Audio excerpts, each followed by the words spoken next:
Warm greetings from the high 10. It's Everyday Shenanigans. Thanks for joining me. Hope you all have had a wonderful week, prosperous week. Please be safe this weekend, venturing out. This commentary is pertaining to Cleotha, Abston, Henderson. He has dropped his name, Abston, which I believe belongs to his mother. Henderson is his father's name, and we're going to dissect all of that said information. This will possibly be a lengthy live because I have a lot of information to bring to you. There are variances in ages of when he committed the crime of rape against what has now been told a man, not a child. Yes, that is new information I will be bringing to you during this live, but there are variances in different articles of the actual age he was when he committed the sexual assault against a grown person, male, but most sources say his start of crime was at the age of 11. Thank you so much for joining me.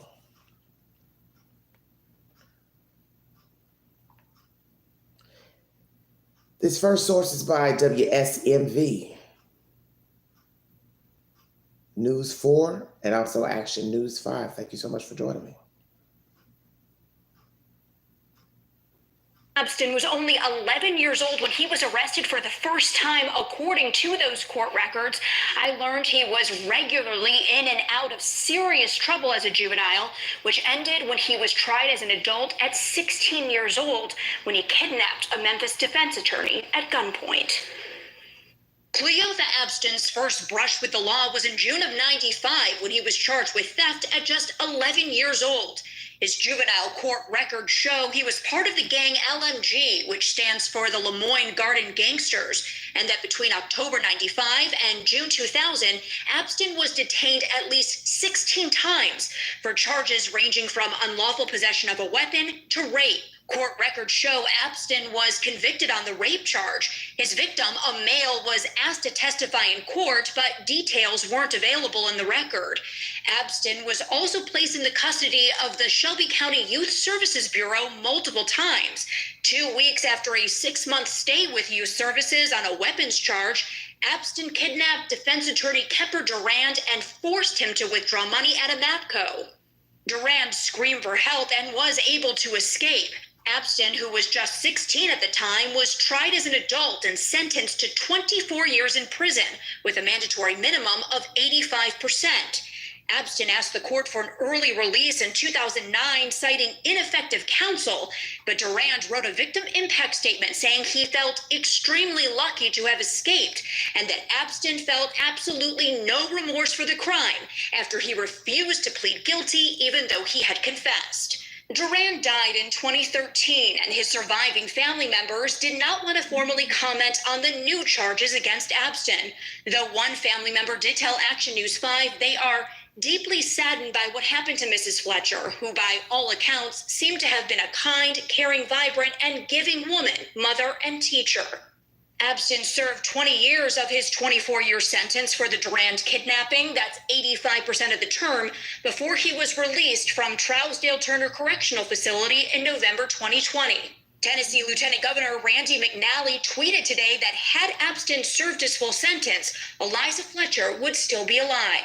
Could he have served longer? Sure, of course. But newly elected District Attorney General Steve Mulroy says overall he'd rather see the rehabilitation of prisoners over longer sentences. I think to a large extent we've given up on using prisons to rehabilitate. And the shame of it is that if we were to take rehabilitation seriously, we would actually reduce the repeat offender rate over the long term. Now, Cleotha Abston's father has been in and out of prison and was behind bars when Abston first entered the system himself. Cleo Henderson is currently serving a 40-year sentence for second-degree murder and is scheduled for release in 2044. Now, tonight at 10, I'll have what the new DA told me about strides he hopes to make in juvenile court to stop the cycle. For the investigators, I'm Jessica Jaglois, Action News 5. Cleotha Abston is due in court again tomorrow morning, as we've said, to face a judge for his murder charge. Action News 5 will be there. We'll keep you posted with live updates on this developing story.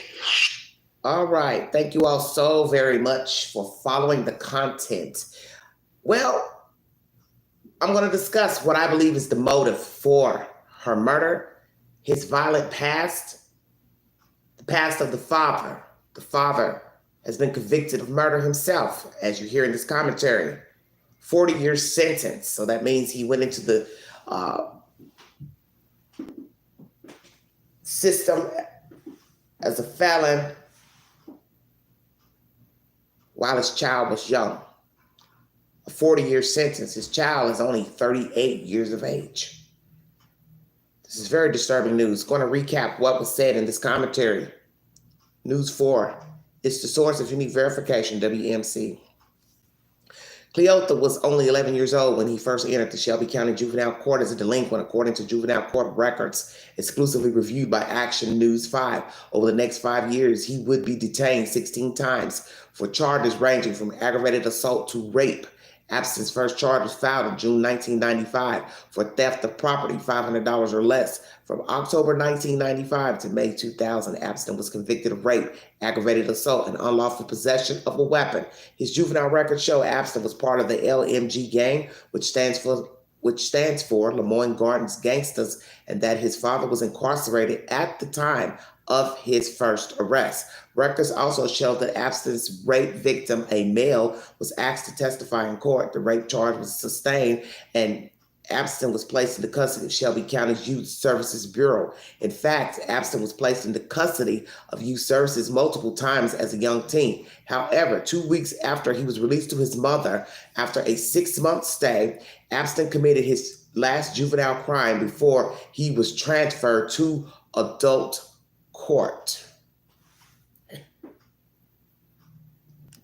1 second. I'm going to show you something.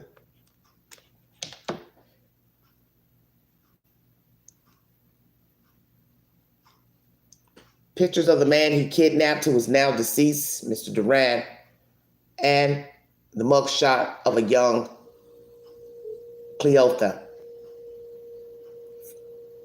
going into the judicial system from child to adult for the said charges. Thank you for joining me. That was a May 2000 photo of Cleotha. Abston kidnapped Memphis defense attorney Kemper Duran at gunpoint in May 2000. Duran was able to yell for help while Abston was forcing him to withdraw money from an ATM. Abston, who was 16 at the time of the crime, was tried as an adult and sentenced to 24 years in prison. In 2009, Abston asked the court for an early release, citing in part ineffective counsel. Very interesting. However, a victim impact statement written by Duran discouraged Abston's release, saying he felt extremely lucky to have escaped and that Abston felt absolutely no remorse for the crime. Duran died in 2013, and his surviving family members, a wife, 2 sons, did not want to comment formally on the new charges against Abston, though one family wrote Action News 5 that they were deeply saddened by what happened to Mrs. Fletcher, who by all accounts seemed to have been kind, caring, vibrant, and giving woman, mother, and teacher. Abston served 20 years of his 24-year sentence for the Duran kidnapping, 85% of his term, and was released from Trousdale Turner Correctional Facility in November 2020. According to the Tennessee Department of Corrections, he was released early due to credits he received for serving jail time before his sentence and for participating in the prison's job program, where Abston worked in the kitchen, laundry, cleaner, and as a cook. Tennessee Lieutenant Governor Randy McNally tweeted Tuesday that he believes had Abston served his full sentence that Liza Fletcher would still be alive. But newly elected District Attorney General Steve Mulroy doesn't necessarily agree. Overall, he favors the rehabilitation of prisoners over long sentences. I think to a large extent we've given up on using prisons to rehabilitate, said Mulroy. The shame of it is if we took the rehabilitation seriously, we would actually reduce the repeat offender rate over the long term. Mulroy says he plans on working with the Shelby County Juvenile Court to bolster intervention for young offenders who may have a chance to change the direction of their lives. He says he plans to look at juvenile court models nationwide, including Nashville, for inspiration. Early intervention helps more than simply shipping people off to adult crime college, where the data shows they're more likely to reoffend, said Morroy. That doesn't keep us safer. That doesn't help the victims. Tennessee's Truth in Sentencing law, which passed earlier this year, requires inmates convicted of certain crimes to serve their full term. Morrow says serving a full term doesn't necessarily mean the prisoner won't reoffend upon release. I think we have to look at all of the data that says it doesn't balloon the prison budget, and it's not the most effective way to reduce crime. Cleo Henderson, Abston's father, who was incarcerated when Abston was first arrested, is currently in prison for second-degree murder and is scheduled for release in 2044. News 4, NBC is the source. This is possibly the best info I've gotten today when doing my research for this case. So let's recap. He's been an offender since the age of 11. He's been accused of raping a man who would not testify, or what they say he didn't want to testify. Who is the man? Where is that guy now? How do you rape a man at 11? This is what I've been trying to explain to you all in my commentary about sadists. Most sadists have been sexually assaulted as children. And I do believe that Cleo was assaulted as a child. Because where do you learn to rape another human being as a child? That's not even normal thinking. And as I said, the age is varying from 11 to 13 that he committed this act of sexual assault against a man. But nonetheless, 11, 13, to me, it's all the same. 11 is even worse because that's 2 years shy of 13. Hell, when you go to 11, 11 is close to 10. You see where I'm going? What would possess an 11-year-old boy, 13, whatever the age is, to go out and assault anyone? And as I told you yesterday, when I didn't know if it was a man or a woman or a child. Well, we now have information from a source that it was a grown-up. Listen carefully to what I'm saying. How does a child know to rape another person? It would be just as bad if it was a child. It still means somebody touched Cleo, okay? Somebody touched him or somebody raped him. Who touched him? Because there's nobody going to make me believe he wasn't touched. And as I brought you commentary from a source that possibly he was sexually stimulated in the house, he saw sex, heard of sex, was taught sex, sex was performed on him, vice versa. Somebody had been touching this man as a child. That's obvious. Because you can't rationalize a child raping another child, let alone a man. Let's go there. How do you rape a man and you're a child? This is serious business here. And this case has plagued me for days now because I just couldn't wrap my head around what this woman went through. And yes, we've heard horrible, horrible stories of women being abducted, sexually assaulted, beaten, tortured, then murdered. But I don't know, it's something about this case has truly bothered me, bothered my spirit, because I know she suffered. And when the information started coming out about this male, Mr. Abston, Henderson, whatever you want to call him, this thing, I knew there was more to the story. My discerning spirit told me there's more to this than just a kidnap and rape and murder. There's something sinister, because the act is sinister indeed. But this man obviously was abused as a child, and I'm not making any excuses for his behavior. But as you hear commentary from this district attorney that they want to rehabilitate, how can you rehabilitate a tainted mind? He kind of contradicts himself in saying, well, we don't need longer prison sentence. We need to work on rehabilitating them at a young age. But we also know that if the mind is tainted, some will say, hell, a demon seed was born. It's not going to matter what you do or say to him in a jail or prison. If he doesn't want to be receptive of the information, if he doesn't want to acknowledge what he has done, which you heard the dead man say, he showed no remorse in court. He wouldn't even admit that he committed the kidnapping, although he pled guilty. You see, there was no remorse at 16 when he kidnapped a grown man. He's already raped a grown man. Who was that man? Where is that man now? How did he come to be to rape that man? And he's a tall guy. So he probably was a tall kid naturally. So he was able to overpower an adult. This is deep.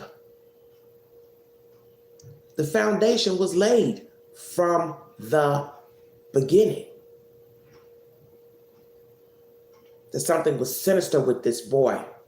And possibly he was taught this behavior. I have a feeling that he was. Because you just don't wake up assaulting people, children, grown-ups. And you can't wrap your mind around an 11-year-old boy raping a man. As far as rehabilitation, once again, the person has to own that they have a problem. You can't be rehabilitated if you don't acknowledge you have done something wrong. And I believe that had he done the extra 4 years in prison, he still would have came out and committed the crime. You have this governor saying, well, had he done his time, Liza Fletcher would be alive. Possibly so, but who's to say he wouldn't have crossed her path 4 years from now and spotted her running on the university campus? Because had it not been Liza Fletcher 4 years from now, it definitely would have been another female victim. And who's to say not even a male victim? Because we know he fantasizes men as well. Because he's already offended a man as a child. And 9 times out of 10, he's probably offended men in prison and had sexual relations with men in prison. We'll talk about that as well. Thank you for joining me. If you'd like to donate to this great network, Everyday Shenanigans, $sign DeGangi, 129, Cash App. I'm going to finish this commentary from these lawyers.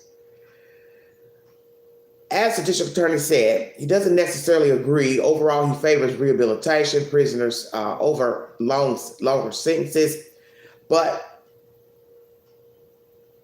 he wants to work with the juvenile court system in Shelby County as to ward off possibly this deviant behavior before these children grow up to be men in and out of the system.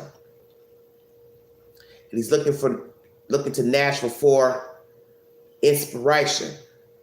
The father being incarcerated. So let's talk about that. Who did the father kill? What were the circumstances in him murdering this person? He's scheduled for release in 2044. Let's do the math on that. Cleo right now is 38 years of age. Do not know if he will have a birthday this year. So 38 years of age. I have so many notes. It's 2022. He will be 60 years old when his father is eligible to be released from prison, which means his father will be a very old man. He learned from his father. Was his father around? Was his father living in the home with him? Or did he have a relationship with the father? So you have to ask all those pertinent questions. What was the relationship between Cleo and his father? Does he communicate with his father now? Do they talk? A lot of information. I'm going to skim and jump throughout this live, so pardon me.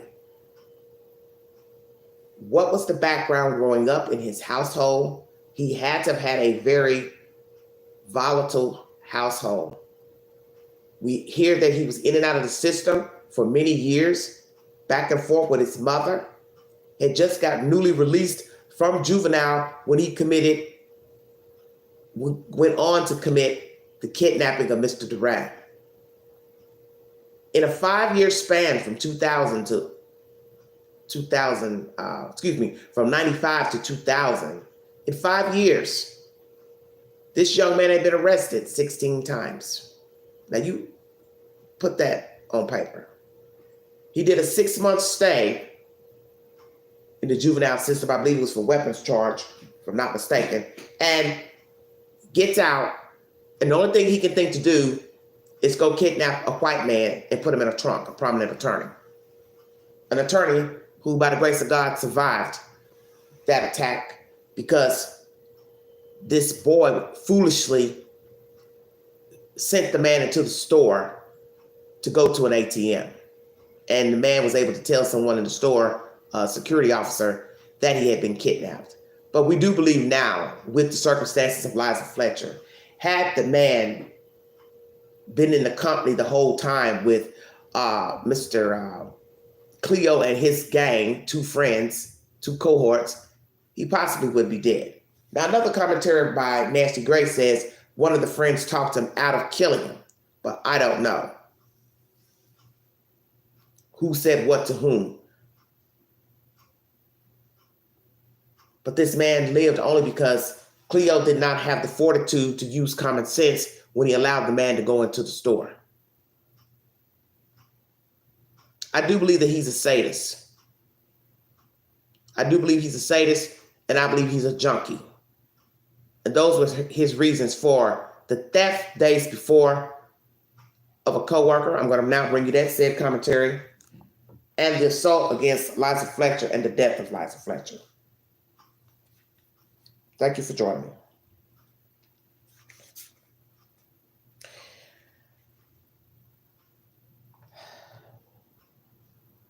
Who assaulted him as a child? Because I do believe he was sexually assaulted as a child. Cleo, Abston, Henderson. He's dropped the name Abston, which I believe belongs to his mother, and claimed the name Henderson now as his government name in court documents. Why did he do that in court? Why would he claim the name of a murderer? His father is a murderer. And he's dropped the name. See, there's significance in everything that's done. And I pay attention to everything. When he stood in court and addressed the judge as Cleo Henderson, he let us know, I am no longer identifying with my mother because she's abandoned me now for this kidnap murder charge. Because the mother has spoken through the uncle to say she's done with it. She doesn't want to talk to the news. She doesn't want to be bothered. So Cleo took that as, okay, she's cut me off. Well, I'll cut her off by dropping her name. Stay woke, everybody. So he claimed the name of a murderer instead of his mother's name as well. Why? The obvious. He's offended. He's offended by what she has said to the news. You denounced me publicly. You didn't say it, but you passed it through a messenger. So I'm going to denounce you. But see, this just goes to show you possibly they never had a good relationship in the first place. Yeah, she may have taken him back and forth over the years when he was getting these arrests and going into the juvenile detention facilities. But nonetheless, they possibly never had a good relationship. Because you do have mothers who will still uphold their children in their wrongdoing, such as that case of the man who killed his wife and children out west and put the kids in the oil tank. That mother still upholds her son. Everybody knows who I'm talking about. I can't think of his name right now, but you know who I'm speaking of. They have jailhouse conversations of her saying, I don't care what you did, you're still my son. So that shows us where he became a narcissist. He got it from his mother. Yes, you can love your children, but you're basically saying it's no big deal that a man killed his 2 kids and his wife. And I'm still going to come to the prison and visit you and write you and talk to you as if you never killed these people. Chris Watts, that's what I was thinking of. He learned to be diabolical from his mama, possibly father too, because they're oblivious to what he did. And to sit up there and talk to your son about the music box messing up and it was one of the children messing with the box and all that type of foolishness and nonsense. It's like, lady, do you hear yourself? And he's sitting there receptacle, listening to this, knowing he's the reason the children are dead. That's when I knew the mother was cuckoo. You see where I'm going? They learn this behavior. They learn this narcissistic behavior.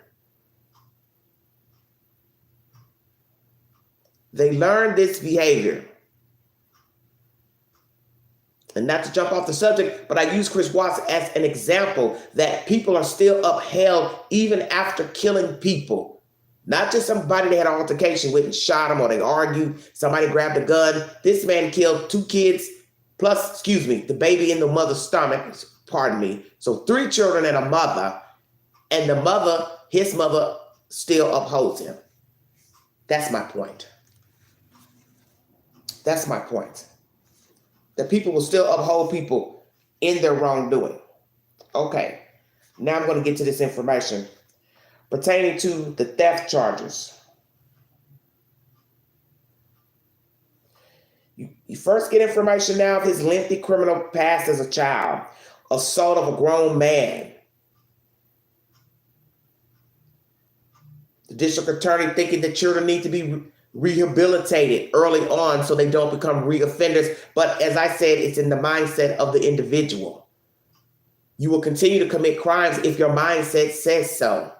You may not really want to be a rapist, a sadist, a thief, kidnapper, but your mind is telling you to do these things. And I do believe that it possibly could be you are either taught these actions or there's just something in the DNA.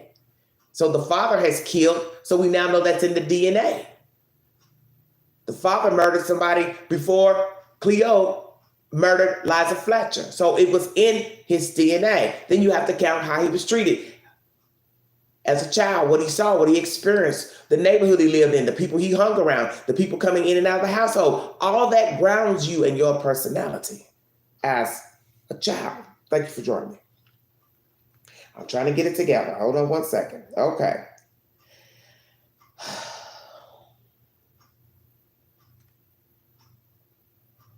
I have a lot of information to bring to you. So if you can't stay for the entire live, please check back later to the content.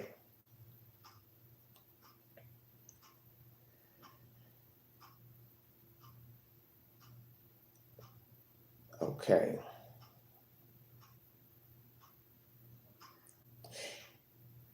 Cleo Abston is also facing additional charges of identity theft, theft of property, $1,000 or less, and fraudulent use of a debit card, $1,000 or less, in relation to an incident that happened the day before Fletcher's abduction. According to the arrest affidavit, a woman reported her debit cards were stolen and several purchases were made on it after she left her wallet at work. Investigators said surveillance video showed Abston, who was later identified by his manager, taking her wallet while he was working for the cleaning service. He spent a total of $901.80.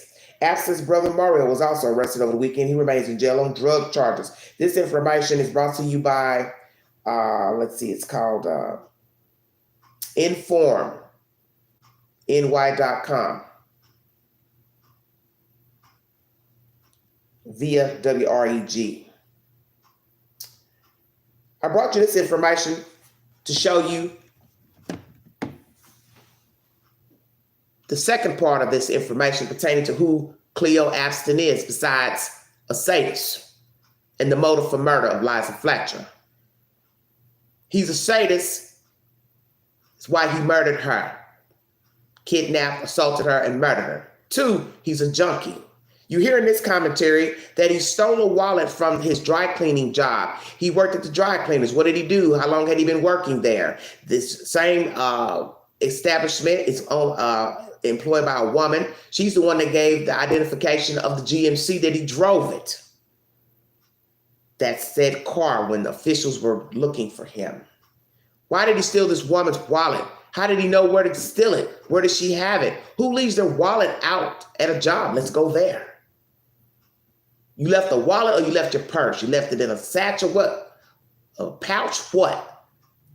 $901, almost $902, taken off a Cash App card. And another card. They have this information here. He's been a busy bee.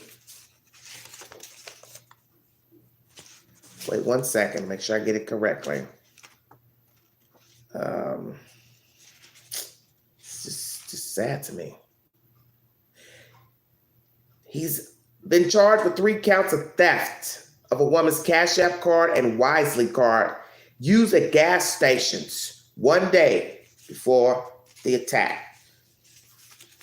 He stole this woman's co-worker's debit and credit cards. Almost $1,000. Many of you are going to say, what? Why did he steal it? He's just a thief. He's more than just a thief.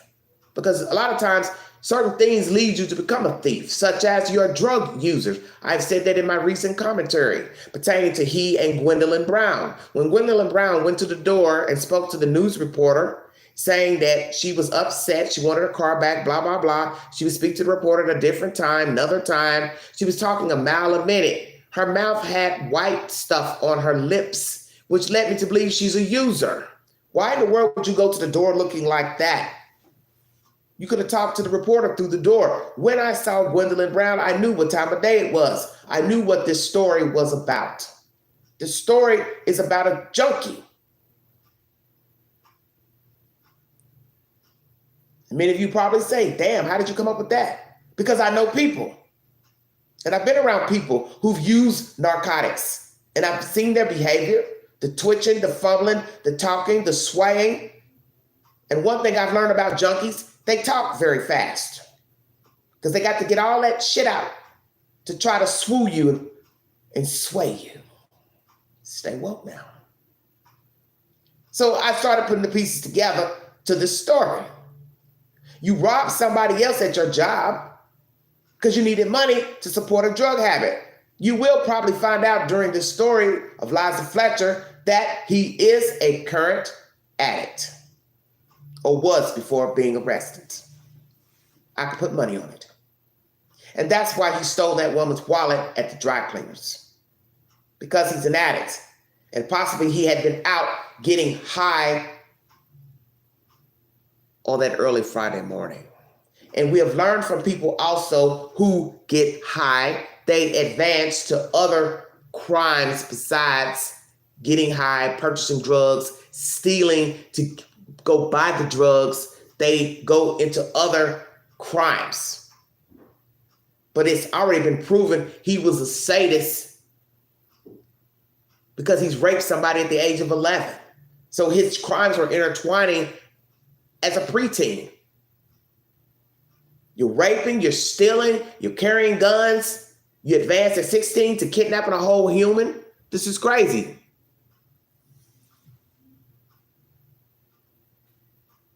He was a sadist as a young child. He's stealing for whatever purposes as a young person. He's assaulting a grown man. Listen to me carefully, because it all adds up to who he is and how he came into the path of Liza Fletcher. Because as I have said, no matter what this Mr. Monroe is saying as the state's attorney, now he's the person that's prosecuting him, but he does believe in rehabilitation for the children. But I get that. You do have to start early. And possibly had somebody entered into the life of Mr. Cleo, he wouldn't be this person today. Had he sought help for his deviances, his awful thoughts, he possibly wouldn't be an offender today.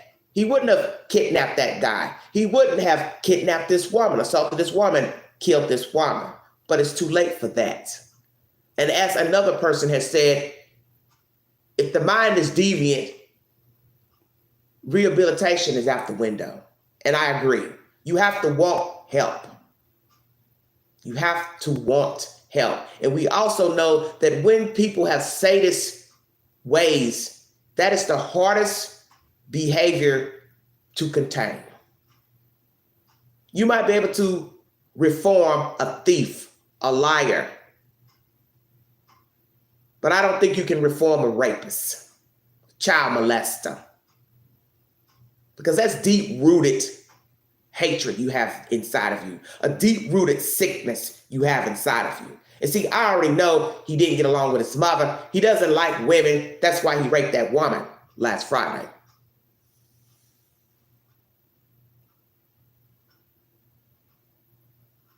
He doesn't like women. A rapist could never like women. I don't care if they date a woman, marry a woman, have children, girl children. You know they would never be safe in the house of a girl child. They wouldn't be safe in the proximity of another woman or a girl child, children. And it is obvious from his previous behavior as a child, he is not safe around anybody.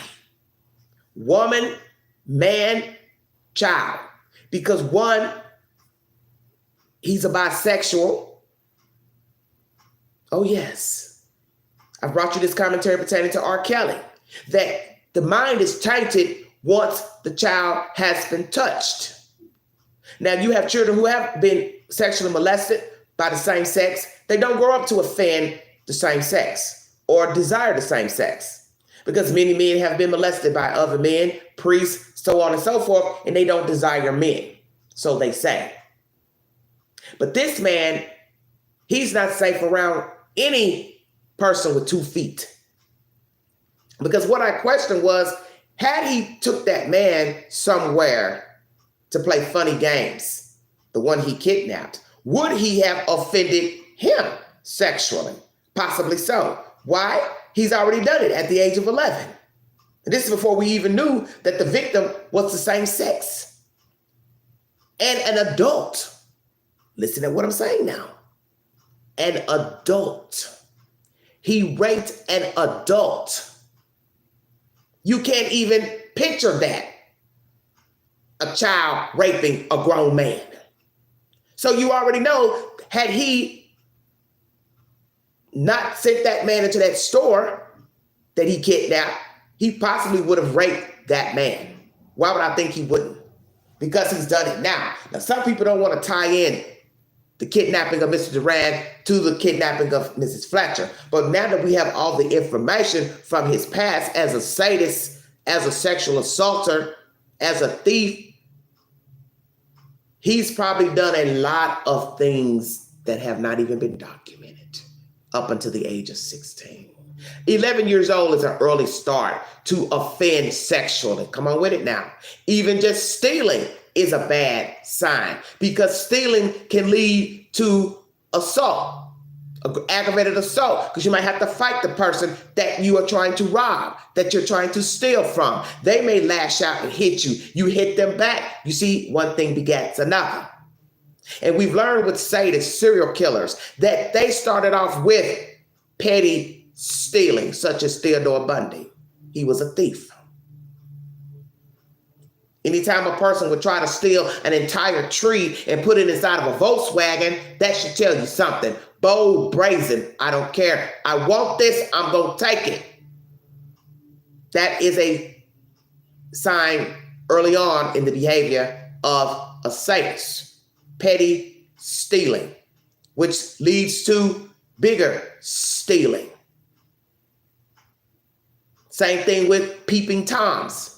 Little children, little boys start out peeping in windows, peeping in doors, watching girls and women undress. Well, that behavior leads to something else, such as looking at a mannequin in the window with a pretty dress on, a nice suit. At some point, you're going to get tired of looking in the window. Come on now.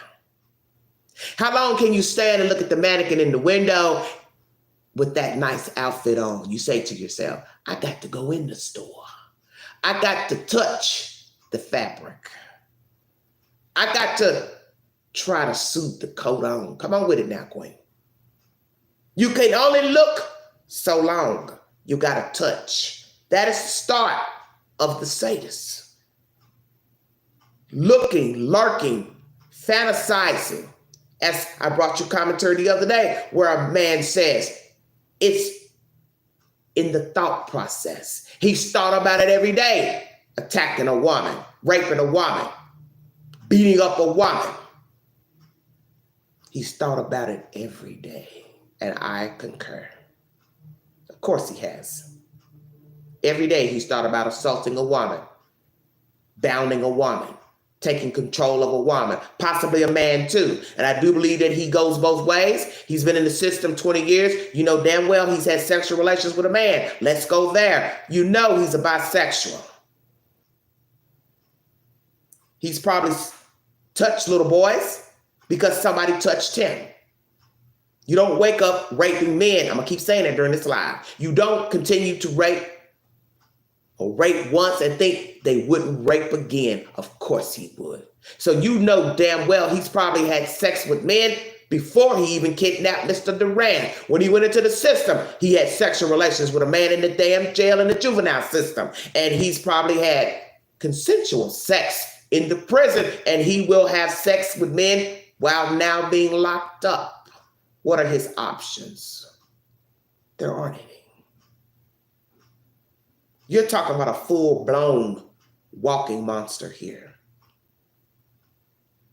Either birthed by the mother in the womb as a monster or created. Take your pick. But the DNA was there all along because his father is currently incarcerated on second-degree murder. And he is to be released in the year 2044. Some of us probably won't even be alive, and he possibly won't be alive either. See, he was in the DNA all along. Thank you for joining me. All right, next commentary. I bring you this information, the motive, who he is. He's a sadist. He's a robber. He's a junkie. He robbed that woman from the job, stole her wallet she left behind foolishly. Damn near $902 in transactions from gas stations. Didn't care to be seen. See, that shows you the brazenness of somebody who has no empathy. When you go into a gas station, retail store, Target, Walmart, your local gas station, they have cameras in there. So for you to use the card in the store shows you don't care about even being seen and caught. And I've always said that in talking about this story. He was going to go back to prison. That was a given.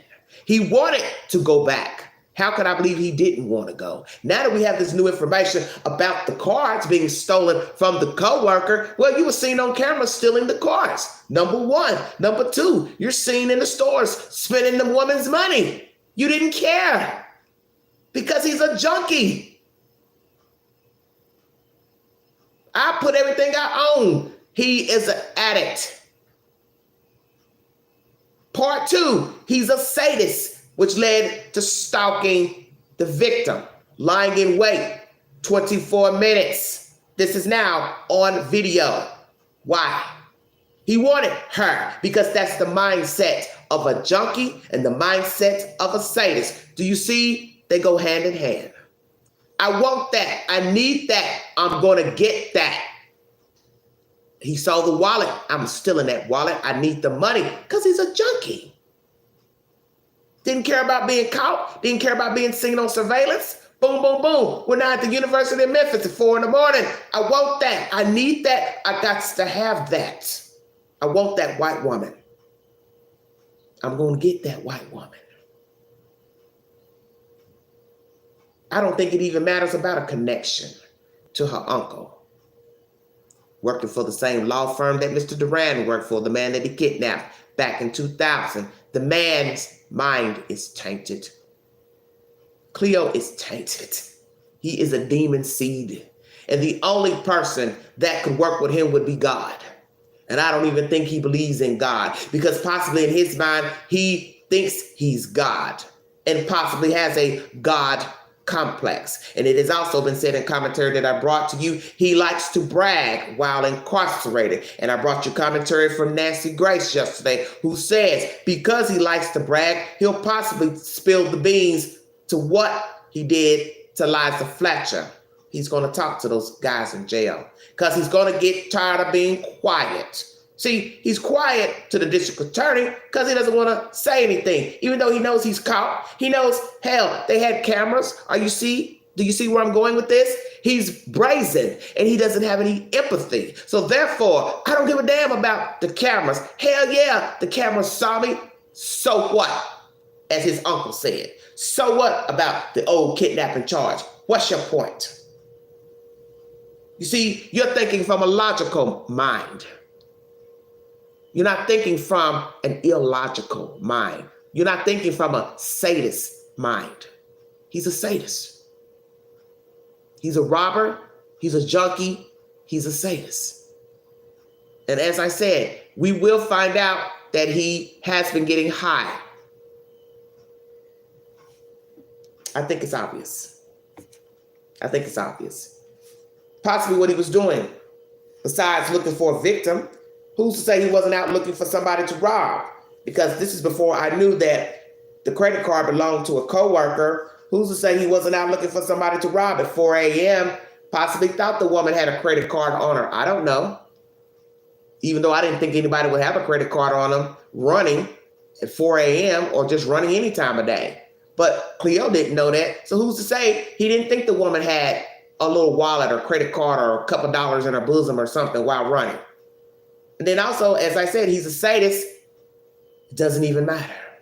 He's a robber and he's a sadist.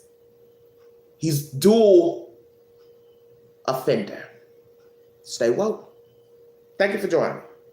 We'll now bring you more commentary pertaining to Cleotha, Abston, Henderson, who now wants to go by Henderson only. Interesting. Very interesting.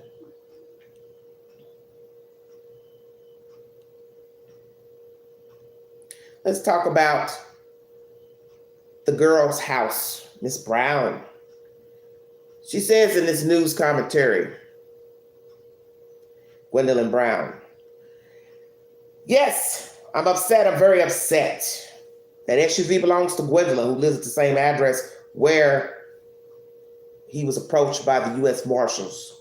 Brown admitted the vehicle was hers to Nexstar's WREG, but refused to say how she knows Cleotha Abston. She adamantly stressed she was not his girlfriend. Police were also at Brown's apartment checking out damage to a glass door. They did not say how the damage happened. I've also showed you commentary that yes, the back sliding glass door was broke. How did that door get broken?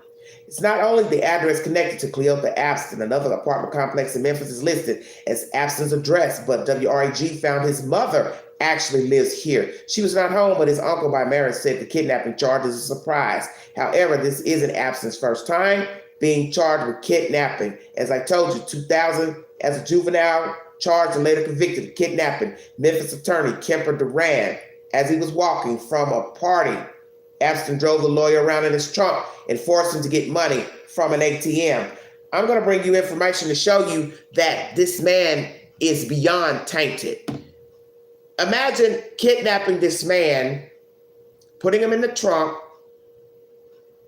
and then he goes and picks up two other friends, associates, and rides around with the man in the trunk for 2 hours, joyriding in this Mercedes-Benz with two other misfits. Then they ask, hey, homeboy, where you get this car from? Did they care? Possibly not.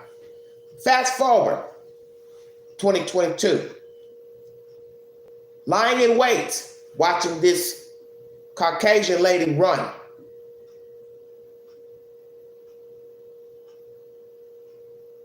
Assault her, surveillance cameras, puts her into a vehicle on the passenger side, goes to a parking lot nearby and sits in the car for 4 minutes. Doing what exactly?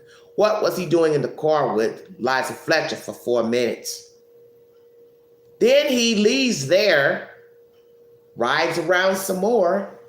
We now have information that he rode around for an hour and a half. Now I want you to think about that for just a second.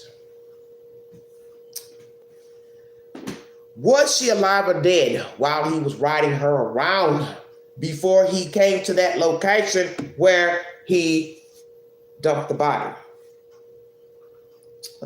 Interesting information. Very interesting information. Very interesting information. He likes to ride around. Something I'm coming to learn about Cleotha Henderson. He likes to ride around. Why? What was he doing in the car with the victim for an hour and a half before disposing of her body? Very interesting information.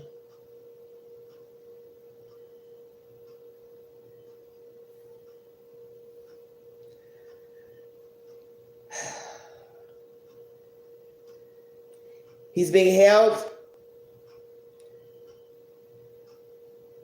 Shelby County Detention Facility. His bond's been revoked. He was held at $510,000, especially aggravated kidnapping and tampering with evidence on that said $500,000 charge, and then $10,000 was added for the theft case, which we now know is of a co-worker that worked at the dry cleaners where he was employed. How long did he work there? Was he a good employee? What does the owner manager have to say about Cleotha's demeanor, attitude, disposition? Did he ever try to come on to any of the women's staff, owner, manager? Did he ever try to come on to the woman whose wallet he stole? Stay woke.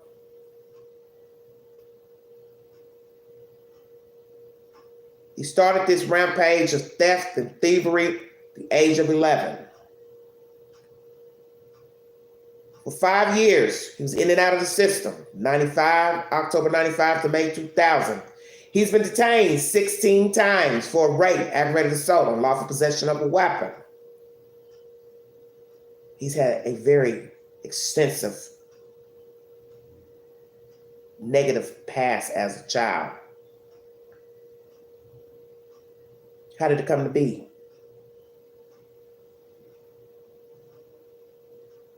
That he stayed in trouble so much as a youth. I'm skimming over this article.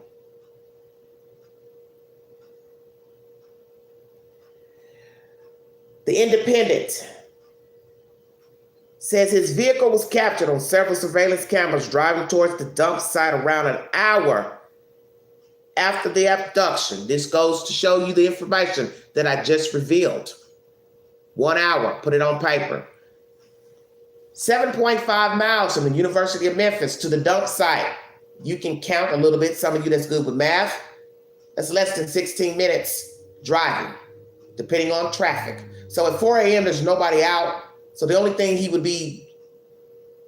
that would uphold him from driving at a fast pace would be stoplights. What was he doing for an hour? This commentary says his vehicle was also captured on surveillance cameras driving towards the dump site around an hour after the abduction. The affidavit says the car turned onto the street where Mrs. Fletcher was found 5:52 a.m. on Friday morning. The car turned on the street at 5:52. So what the hell was he doing for an hour with the victim in the car? Who is riding around the city at 4 a.m. with possibly an alive, beat up, subdued, and or dead woman? Stay woke, everybody. And you do know that many sadists have sexual relations with corpses. I'm going to go on and say that because we don't know time of death. We don't know manner of death. How did she die? How did he kill Mrs. Fletcher? Was she alive when he arrived to Victor Street with the victim in the SUV? Surveillance footage also appeared to show the suspect wearing the same shoes days earlier, and cell phone data also placed him at the scene of the abduction. So now we have information that DNA linked him to the shoes left behind at the scene of the crime where he abducted Mrs. Fletcher. It also shows you he has the mind of a gnat. He's dumb as a doorknob. Who goes out stalking a victim, abduct the victim in flip-flops? And that also tells you he was riding around the city with this woman in the car, possibly dead or alive, with no shoes on. Stay woke.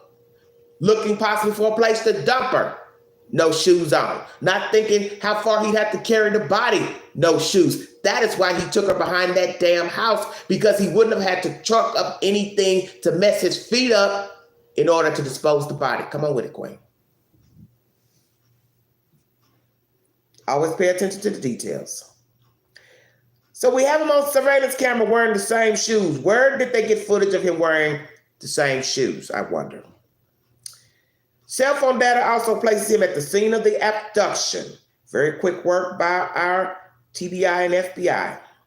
On Saturday, U.S. Marshals found the SUV with the same damaged tail light, partial license plate identification, seen in the surveillance footage in a parking lot close to the Abston Henderson's brother's home, according to the affidavit. Cleo, what the hell were you doing in this damn parking lot near your brother's house? It seems to me there's some connection to your brother and this crime. Because there's something, once again, bothering my spirit about the location of the victim, where she was found, the close proximity to Mario's apartment, which is the brother. And now we have new information. You were seen in a parking lot hanging around after you've done all this huffing and puffing and sweating and kidnapping a woman, sexually assaulting her, which we know you did because you took her shorts off and put them in a bag, found in I believe that garbage can that was towed off from Mario's apartment complex. Why in the world, after all you've been doing with this woman, heinous crimes, going to your brother's house, cleaning up in their sink, cleaning that SUV, you would then go sit and hang in a damn parking lot? Somebody help me understand. Somebody help the queen understand, because I'm utterly confused. Let me continue. The U.S. Marshals on Saturday found the SUV with the same damaged tail light, partial license plate, identification as seen in the surveillance footage in a parking lot close to Abston Henderson's brother's home, according to an affidavit. When officers found Abston Henderson nearby, he tried to flee, but he was arrested on the scene around 24 hours on from the teacher's abduction. According to the affidavit, a witness and the suspect's brother, Mario Abston, spotted Abston Henderson cleaning the inside of his car and washing his clothes in the sink in the hours after the abduction took place. The witness also said they saw him behaving oddly at the house. Even after the clean, authorities were able to recover evidence, including blood, inside the vehicle, which led them to believe Miss Fletcher had suffered a serious injury. However, Abston Henderson refused to cooperate with the police investigation or give up Mrs. Fletcher's whereabouts, according to the affidavit. No motive has been given, with officials saying they believe it was an isolated attack by a stranger. Abston Henderson is also charged with 3 counts of theft after he allegedly used another woman's Cash App card and wisely carded gas stations one day before the attack on the kindergarten teacher. The Independent is the source. So here you have a man committing an ultimate atrociousness against another human and sits in a parking lot doing what exactly? Near the brother's home. What is the connection to the damn brother? Because you got to make me understand with this new information that he's kidnapped a woman, riding around with her for an hour or more in the car, possibly dead or alive, dumps her, leaves her at this property. Then we now find out he also tried to bury her in the dirt, was also covered with grass, so nobody would have seen her unless they went back there looking. Blood was also found on the stairs. I'm going to bring you information to that. On the bottom stair. How did she die? Did he hurt or hit her again once he took her outside? Or was she already bloody from inside of the vehicle, and when he took her to lay her down, blood got on the stairs? So see, we don't even know if she was alive or dead in the car. Did he take her back there just to dump her, or take her back there to assault her, finish assaulting her? How did it go? And what's with this digging of the dirt? I also showed you commentary yesterday evening of the pictures of the crime scene where he tried to bury the victim because the earth was moved in the photographs I showed you on Everyday Shenanigans yesterday.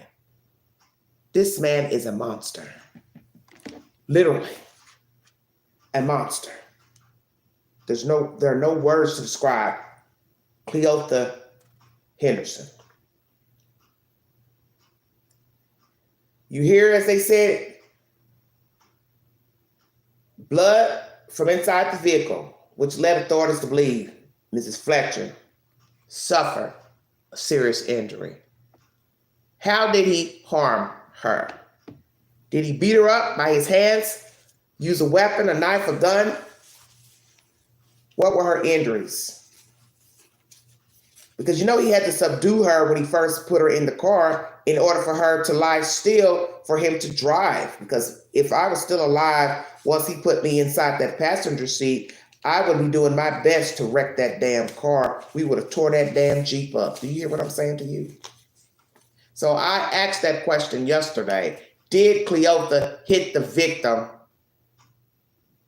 before putting her in the car because she had to been able to be still enough to not jump out of the car. Because you got to remember, if he put her in the car, that means all doors were unlocked. He had to be able to go around the car to get into the driver's seat. Why didn't she jump back out of the car? Or was she already subdued when he threw her into the passenger seat of the SUV? We learned that this man started his crimes at 11 years of age. $500 or less, his first charge at 11. 16 times in a 5-year period. Rape of a man as a teenager, age 11. The years are varying from 11 to 13, but we're going to go with 11. As I said, how can you rape a man as a child? Father in jail for second-degree murder, won't be released till 2044. That means 22 years from now, Cleotha will be older, 60 years old. How old would the father be? Who did he kill? Why did he kill the person? Why did he kill this person? Was it a man or a woman? As I said, blood was on the stairs where Miss Liza was disposed. How did he hurt her? Hour and a half driving around. Doing what? The body in the car, live or dead, was the victim. Was she alive or dead while he was driving her around after the abduction? It's very interesting information.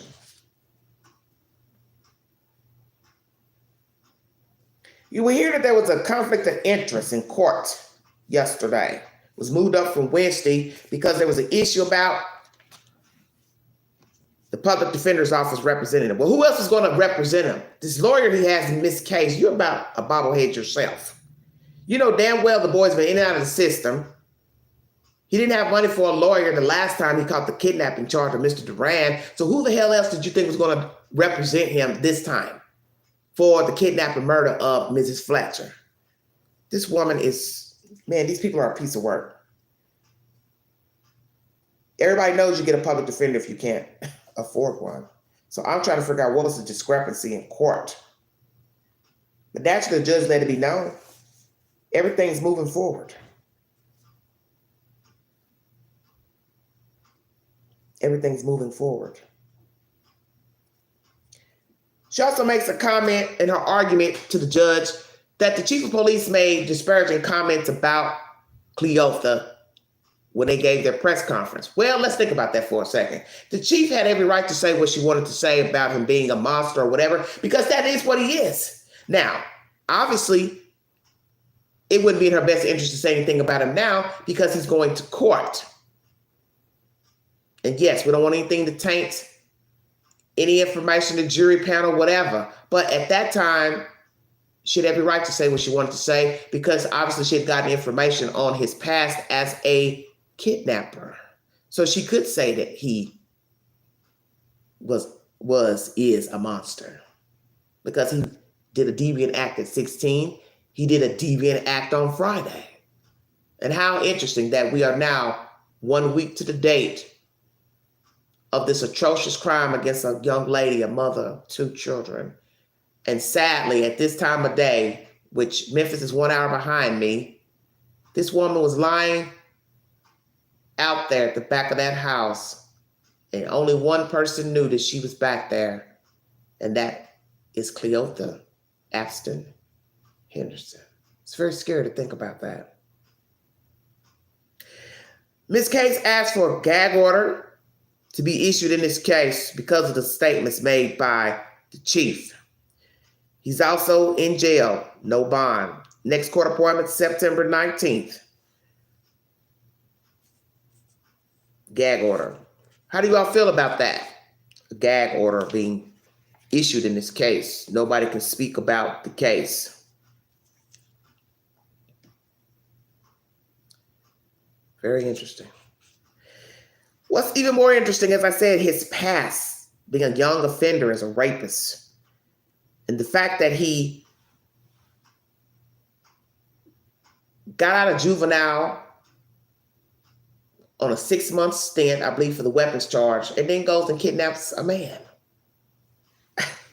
It shows he has the propensity for violence, and he is a repeat offender, and he was a repeat offender as a child. And it's not to say that he could not have changed, but once you kidnap a whole human as a child yourself, where can you go from there as far as rehabilitation? Because that has been mentioned in the commentary that I brought to you. How could you rehabilitate a person who's already doing heinous crimes as a child?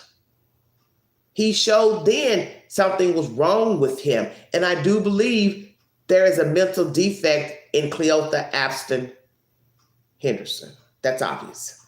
Raping a man at 11 years old, entering the system 16 times in 5 years, then kidnapping a man.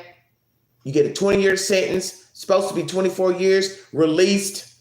And the only thing you can think about doing in less than 2 years is stealing from your coworker and stalking a woman on the University of Memphis campus. That leads me to believe he was doing other felonious things in the less than 2 years. You want to believe he just stole this woman's wallet last week and killed Mrs. Fletcher in less than 2 years? Those are the only two things he's done illegal? Of course not. And when you see him in court, you can see he's not as bulky and built as he was in the photographs I've showed you on this network. He's a junkie. And as I said, it's possibly what he was doing all week. It's possibly what he's been doing since he got out of penitentiary, getting high. Because his stature is smaller. He's a tall guy, I believe, but his body is not as bulky as his prison photos. He looks nothing like his prison photos. And naturally, you're going to age in time, of course. But he looks much older than 38. His physique is leaner, and that leads me to believe he gets high. And Gwendolyn Brown helped me come to that conclusion when she came to the door speaking to the news. What do you do with violent offenders? Children who commit violent offenses such as what he's done at 11, 16, 14, 12. What do you do with violent offenders as children and as adults? Do you lock up children? Do you give a child who's murdered another person or child, adult, life? Do you give a child life after he or she has killed someone? Should it be certain circumstances in which you give a life sentence? The reason that most children don't get a life sentence is because they are children, whether it be 16, 15. But a lot of times, depending on the crime and the motivation behind the crime, if it's 16, 17, they are charged as an adult because the law feels you knew better. And it wasn't a case of self-defense or someone was harming you. You just went out here, robbed some guy or girl, or you mad at some guy or girl, and you just shot him, stabbed him. Yeah, we're going to put you away for life. But the defense will argue he or she's still a child. So how do you all feel about children getting life sentences? Because this case is a prime example of a tainted spirit. And many people will argue, well, give the kid a chance. They made a mistake. But you also have to ask yourself the obvious question. At 16 years of age, kidnapping an entire human being and putting them in the trunk is showing you a deviant behavior that possibly he couldn't get any help for. Because how do you kidnap a human being at 16? How do you rape a human being at 11? See, the path was already paved. But those people down there in Memphis or Tennessee, wherever they are, that let him out that prison, gave him a chance. Let him out after 19 years of incarceration. They gave him a chance, but he didn't deserve a chance. But it's only because of his age that he wants, that he got the 24 years, released early, but he reneged on the favor. He showed the state that he can't be reformed, that he can't be rehabilitated, that he doesn't have any empathy. He doesn't care for other people. He's gone.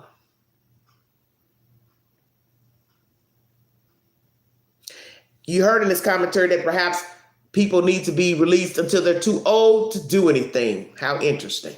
So that means you're either wheelchair bound, or bedridden in order to be released from prison. They might be on to something, because you can still be released as an elderly person and still go out here and murder somebody.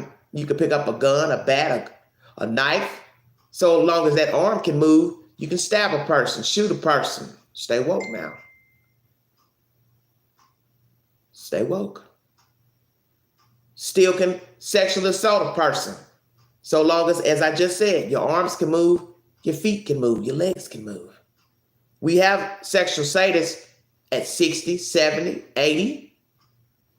They still fondle, touch children, kids, women, men. You see, it doesn't matter. Because so long as you're breathing, you have the propensity to reoffend. And I think you might need to change that statement. So long as they're breathing, they can reoffend. It was also mentioned about the state. It's not the state's job, state's attorney, to worry about rehabilitation when trying a case in court. Of course not. They just want to get the perpetrator off the street and put in prison for however long. Do they really care about if they're going to get rehabilitation? Because that's really not their job. They're taking them to court. They're trying to win their case. They're trying to get justice for the victims. I think that's the defense's job, to argue before the court to the judge. Hey, give my client this amount of time and let him or her back out so they can try to get it together. But you can't say that in this case, because there is no getting it together with Cleotha Henderson. It's a wrap. He's not going to ever change because he's a demon seed. And I think we can say that. There's no way you could argue before the court. Let him have a chance at paroling out, because he would still do something deviant if so he could walk or talk, move his arms or legs. They can't control their impulses. So how would rehabilitation work? Whether you're a child or an adult, let's stay woke now. See, the problem with rehabilitation is that most prisons aren't offering it. What prisons have you heard offer counseling for sadists, rapists, serial killers, murderers, thieves, defrauders? When they first get into prison, is there a course offered? Hey, you're only going to be here a short while. We've got some counseling for you to do before you leave here. I haven't heard of any prisons offering counseling or therapy sessions for the said crimes. So can you teach someone to stop stealing, lying, deceiving people? Can you teach someone to stop sexually assaulting someone? Can you teach someone to stop murdering someone? Well, if they're a serial killer, 9 times out of 10, they're not getting out of there. So counseling would be of no use to him or her. The thief, possibly. Sexual assaulter, hell no. So the only person that might be able to redeem him or herself would be possibly drug user, drug seller, and the thief. Because we've heard of many cases of people who have sold drugs and they have not committed crimes once out. Drug users have also redeemed themselves. People who stole for a living, defrauded people, changed their lives. But the sexual assaulter, rapist, it's in them. Serial killer, it's in them. Now let's go with murder. Some people have been released from prison and have not killed anyone else. But when you topple in sadist, robber, kidnapper, now murderer, you're talking about 4 deviant behaviors wrapped into one. There's nothing you can do with a person that has all those deviant traits. I don't think there's anything you can do with them. I do believe this is a learned behavior of Cleotha. Somebody taught him to sexually assault another human being. He learned it somewhere in his household or visiting someone or someone touching him, TV, porn. I do believe he was violated as a child. And as I brought you commentary, and it's from stats, not myth, not magic, not assumption, most sadists were violated as children. We've heard this time and time again with rapists and serial killers, that they were violated as children. But it does not give them the right to offend as children and as adults. But see, that's where the problem comes in. If you don't seek help for your deviant thoughts and actions, how are you to rehabilitate yourself? Even if you never committed a crime where you got caught, let's say got caught for a crime, you have gotten accustomed to the deviant thoughts. So that's why you're acting them out. So how are you going to get help when you don't think you have a problem? That's any behavior. It's no different than being a liar. You might know that you're a liar, but do you want to stop? Or do you care? And if you got help, could you actually stop lying?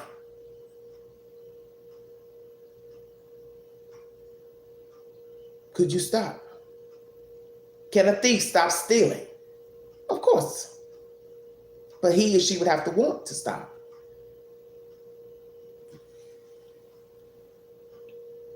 As I said, rehabilitation can only work for certain deviant behaviors. And I believe there's only a few. Stealing, drug using, selling drugs, possible murder, depending on the circumstances of the murder, but not the sadism. I don't believe there's no cure and rehabilitation. And as I said, will prisons and jails start offering counseling to them? Because to say rehabilitated because they've been locked up 10 years, 20 years, that's not rehabilitation. And I think a lot of people are confusing incarceration with rehabilitation. Just because you're locked up for 30 years does not mean you're rehabilitated. You have to get some help. You have to get information about what you did. You have to be taught that what you did was wrong, told what you did was wrong, showed what you did was wrong. Did you apologize to the victims? You know, working in the kitchen, sewing some belts and tooling around with machinery to make wood products, that ain't rehabilitation. I'm gonna keep it real. Making license plates for the state, that ain't rehabilitation. Rehabilitation is owning what you did. And you're not gonna know how to act around people until you're free. Because you're locked up with a bunch of other animals in the damn prison. So it don't count. Out here, it's where you show if you can make it or not. And I believe Cleotha, Abston, Henderson could not thrive out here in the free world because too much had changed since he first went in. He was already tainted as a child, raping and kidnapping, assault, aggravated assault, weapons charges, or whatever else the hell he was doing. In and out of the system 16 times. He was already tainted, probably tainted from the womb. Father a murderer. He was already tainted. DNA, tainted.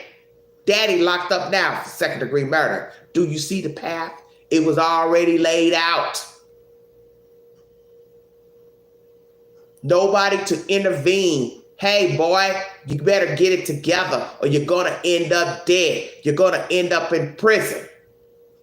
Did anybody tell him that? Did anybody try to show him a better way? Talk to him.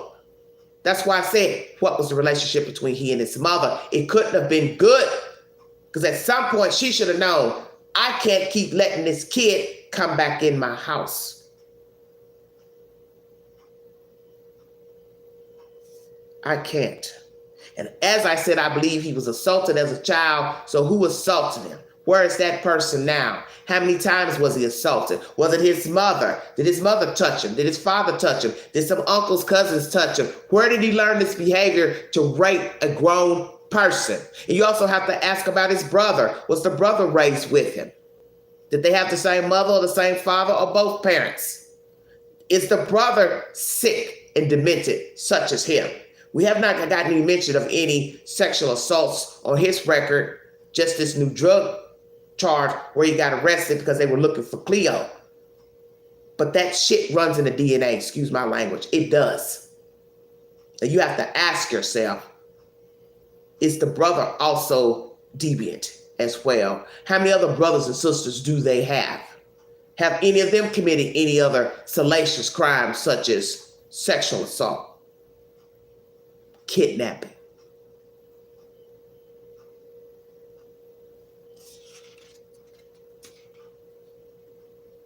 This is a bad situation. Are there any other victims of Cleo Abston Henderson since he's been released? Did he also assault other children, people, men and women, before the kidnapping charge?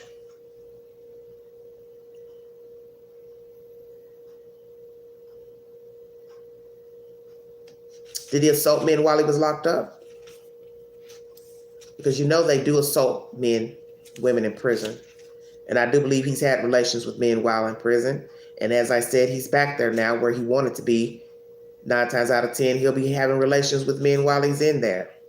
I do believe that. How does the father feel about his son now, knowing he has killed Mrs. Fletcher? Does he feel like he's part of the problem of why his son is now a killer? As I said, was he around when the little boy was born, growing up? Who raised him besides the mother? Other relatives, grandparents, uncles, aunts? Did he communicate with his father while his father was locked up, while he was locked up? Imagine that, a father and son both incarcerated. One for kidnapping and the father in for murder. Just do the math now. That's some heinous SHIT. Your son's in jail for kidnapping a man. You're in prison for murder. So much for the apple and the tree. It didn't fall far. As I said, Cleo was tainted, I think, from the womb. I don't even think it would have mattered who got him, who raised him, possibly. Because he did too much. And when you think about being born up until the age of 11, that's a short window of life. Listen to what I'm saying to you. From birth till 11 is a short window to be breathing. And a lot of bad can happen from birth till 11. I think most of us know this. Naturally, a lot of good can happen, but I don't think much good happened for Cleo Henderson from birth till 11. Because as I said, you can't wrap your head around knowing that a child raped a grown man. I assumed it was another child that he had raped, not another adult. So how does this person feel all those years knowing a grown-ass child assaulted him? Was this a gay man that he raped? I don't know, because I don't know the circumstances. But I just ask these questions because that information has not been revealed. But was this a homosexual man? Did he know that the man was gay?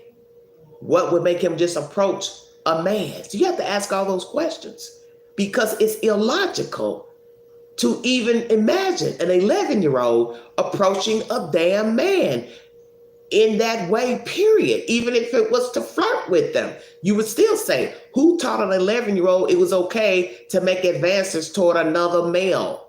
So it would be no different if he had raped a boy, a small child, another 11-year-old. Who taught him to even look at a man or a boy, child? See, that's why you know he was assaulted as a child. That's what makes me think he's been touched, had relations, sexual acts with a grown-up, which was a man. Because he sought to attack a man. This is deep. This is why he's jacked up. Because somebody had been fondling and messing with that boy, his mind and his body. And whoever did it, if it's more than one, you need your ass whooped.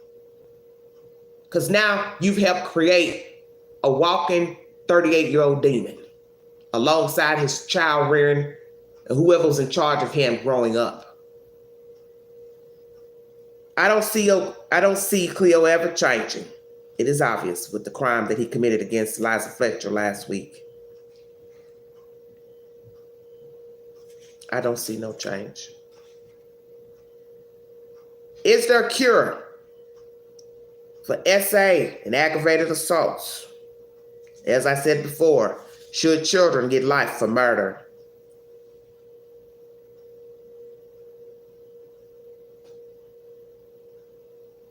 Where are his offenders now? Are they still alive? Because I do believe he was offended as a child. Did his mom know that he was sexually assaulted as a child? Is she a cohort in the offense? Did she even care if she knew that he was offended as a child, sexually assaulted? She's disowned him now. Sent a messenger to the uncle, used him as a messenger to tell the world she's done with him. She doesn't want to have anything to do with him or the news. Don't bother her. But what's this her attitude all along, and the very reason why Cleotha, Abston, Henderson is a monster, a walking demon, breathing demon? Is the mother the culprit? I do believe they have never had a good relationship. I believe she's turned her eyes to his behavior because she kept taking him back in her house. And there's nothing wrong with forgiveness. There's nothing wrong with trying to have faith that your child will change. But at some point, she had to have known something was off with her child. Because for him to keep re-offending 16 times, ma'am, you had to have known this boy was sick. He is sick. And now, since he has committed this crime and been arrested, you've disowned him. And that is why he dropped your name legally in court proceedings this week in court. He wants to only go by Cleotha Henderson. How convenient. Blood was found in that car, SUV, left behind, that has been now put into an affidavit pertaining to the murder of Liza Fletcher. So he tried cleaning his SUV, but still left behind DNA. This shows you how stupid Cleotha Henderson is. To think you're going to walk around the city, stalking the victim, hurting them in the car, then try to clean it up, seen on surveillance cameras day for day, stealing from your job, stalking this lady, abducting this lady. You're also seen on surveillance exiting off the street and highway to get to Victor Street. You're also seen it cleaning up the blood. You're also on surveillance staying by that passenger side of the car from a obvious camera from the apartment complex. Eyewitnesses, your brother and some female. You didn't care because you don't have any empathy. How did he hurt her? How did Liza Fletcher sustain the injuries from Mr. Henderson? Did he beat her? Did he shoot her? Did he stab her? What are her injuries? What is her manner of death? 3 counts of theft of another woman's cash app, wisely carded, used at gas stations one day before the attack, which shows he's a thief, which leads me to believe that he's also a drug addict. And that's what he had been doing last week when committing these atrocious crimes.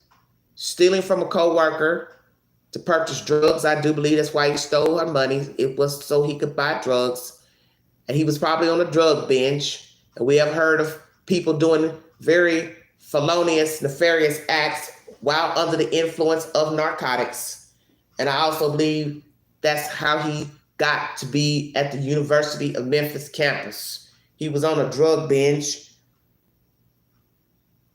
also having sexual urges, and he saw something that he desired, which was Liza Fletcher. And he lied in wait for her for 24 minutes under surveillance cameras.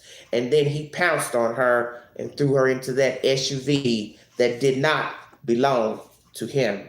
And he rode around for 1 hour and a half with the victim in the car. Do not know if she was alive or dead, but he took the risk of stealing from the job under surveillance, kidnapping a woman under surveillance, parking the car for 4 minutes with the victim in the car, possibly subdued, riding around with her after the 4 minutes in the parking lot, not caring that he could even be pulled over. And I do believe he possibly was under the influence of narcotics when he assaulted Mrs. Fletcher, killed Mrs. Fletcher. I do believe he was under the influence of drugs. And that's why I bring to you the motive for the murder of Liza Fletcher. I do believe Cleotha, Abston, Henderson is a sadist. He is a drug addict. And he was under the influence of narcotics last week. He robbed the co-worker from the dry cleaners to purchase drugs. This is my assertion. He was on a drug binge, was sexually hyped, stalked Mrs. Fletcher, assaulted Mrs. Fletcher, killed Mrs. Fletcher, dumped her body, went to the brothers to clean up evidence stupidly. They stupidly obliged him. Then he still hung out in a parking lot near the brother's apartment, which goes to show he did not care, oblivious to the law, breaking the law, offending a human being, and no empathy. Because he stayed around the scene of the crime where he washed up after the crime and then hung in a parking lot near the crime. Who does that? Who dumps the body near their brother's apartment, goes to the brother's apartment to clean up about 8 a.m. This crime took place about after 4 a.m. So you're talking about a 4-hour window between abduction to cleaning up the SUV to then hanging around in a parking lot near the brother's apartment as if he had done nothing to Mrs. Fletcher. As if he had not been seen cleaning up that SUV. This goes to show he has no empathy. He committed a brazen attack under surveillance, robbery the day before on his job, hanging around a house vacant, riding around before that, after the abduction, going to the brothers, right 1 minute up the street, seen cleaning from surveillance and eyewitnesses, and then hang in a parking lot after cleaning the SUV. No empathy. Cleotha, Abston, Henderson is a monster. And I do believe he attempted to bury the victim because earth was moved on the side of that house. And it has been said in commentary that I brought to you yesterday, her body was covered with dirt and tall grass. So he put her there to try to conceal her. But you still have to ask the obvious question, why there? Is it because he passed that place all the time visiting his brother. He frequented that neighborhood, hung at that neighborhood, around that place, shopped around there. What? But still, to me, something's off because of that location of that duplex, the proximity to the brother's apartment, which is 1 minute away, 100 feet, 100 yards, and then hanging around the parking lot. There's something very off, which leads him to believe, one, I know he didn't care, but he also had to been dually doped up.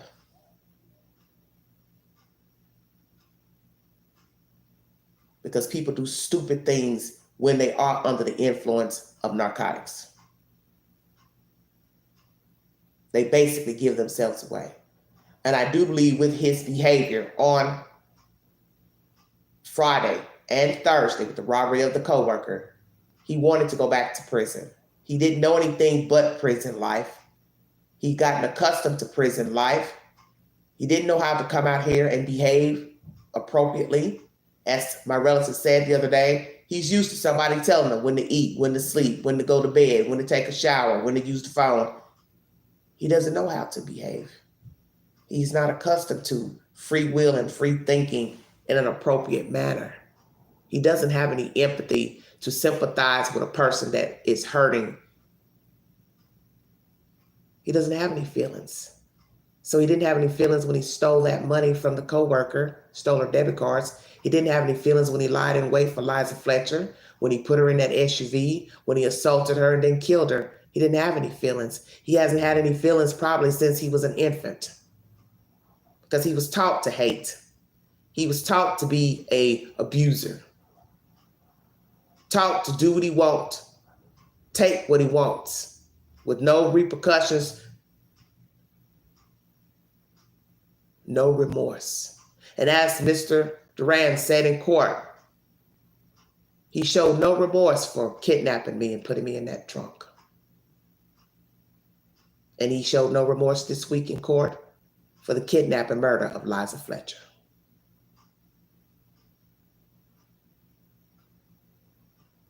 If you'd like to donate to this channel and great network, Everyday Shenanigans, $ Big Angie, 129, Cash App. Thank you for your time. Have a safe weekend. If you see something, say something. Be a part of the solution and not the problem. Mind the children. And know that there is no snitch rule when it comes to preservation of life for a child. We all have a part to play in this thing called life. It's called doing the right thing. Don't sit idly by watching something go down when you could have helped someone. I don't think there was any help for this person. I really don't. And as I said, if he had done the entire 24 years, if not Liza Fletcher last Friday, 1 week ago today, he would have still kidnapped, assaulted, and murdered a female 4 years ago. 4 years, into the future. So if it was 2026, there still would be someone missing, and possibly found dead by the hands of Cleotha, Abston, Henderson. Thank you so much for joining me this Everyday Shenanigans.